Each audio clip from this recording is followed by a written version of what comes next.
Welcome to good achievements channel. ఈరోజు వీడియోలో Dasara special గులాన్నం ఎలా తయారు చేసుకోవాలో చూద్దాం. కావాల్సిన పదార్థాలు: పచ్చి కొబ్బరి ముక్కలు, కిస్మిస్లు, జీడిపప్పు, సాయి పెసరపప్పు, ఒక చిన్న గ్లాస్, మేమైతే ఈ గ్లాస్తో తీసుకున్నాము, కొద్దిగా యాలకులు, బెల్లం, పంచదార, 3 గ్లాసులు బియ్యం. ఇక్కడ బియ్యము సాయి పెసరపప్పు ఒకే గ్లాస్తో తీసుకోవాలి. 1 గ్లాస్ సాయి పెసరపప్పుని మీడియం ఫ్లేమ్లో పెట్టి దోరగా వేయించుకోవాలి. వీటిని శుభ్రంగా కడిగి 3 గ్లాసులు బియ్యాన్ని శుభ్రంగా కడిగి ఈ సాయి పెసరపప్పులో వేసుకుని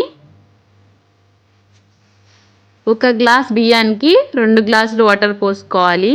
ఇక్కడ మేము 3 గ్లాసులు బియ్యం తీసుకున్నాము, 1 గ్లాస్ సాయి పెసరపప్పు తీసుకున్నాం కాబట్టి 8 గ్లాసులు వాటర్ అనేది పోసుకుని ఇందులో ఒక 2 స్పూన్లు నెయ్యి వేసుకుని కుక్కర్ మూత పెట్టి 3 విజిల్స్ వచ్చేంత వరకు హై ఫ్లేమ్లో పెట్టి ఉడికించుకోవాలి.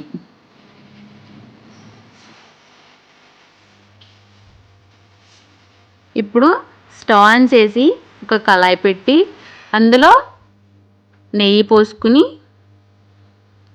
నెయ్యి కాగిన తర్వాత ఇందులో పచ్చి కొబ్బరి ముక్కలు, జీడిపప్పు, కిస్మిస్లు వేసి మీడియం ఫ్లేమ్లో గోల్డెన్ కలర్ వచ్చేంత వరకు వేయించుకోవాలి.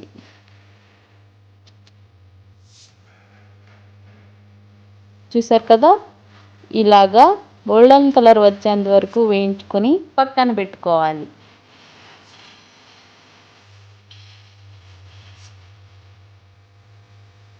అదే కళాయిలో 1 గ్లాస్ బెల్లం, 3 గ్లాసులు పంచదార వేసుకుని కొద్దిగా వాటర్ పోసుకుని 2 పొంగులు వచ్చేంత వరకు కాచుకోవాలి.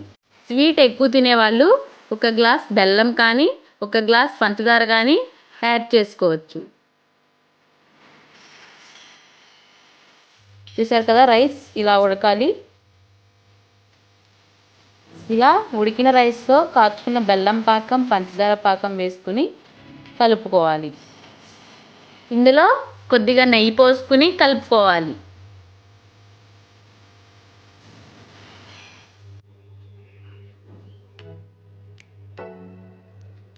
దీనిని మీడియం ఫ్లేమ్లో పెట్టి 10 నిమిషాల వరకు ఉడకనివ్వాలి. మధ్య మధ్యలో కలుపుకుంటూ ఉండాలి. నెయ్యి ఎక్కువ ఉండడం వల్ల టేస్ట్ అనేది చాలా బాగా వస్తుంది.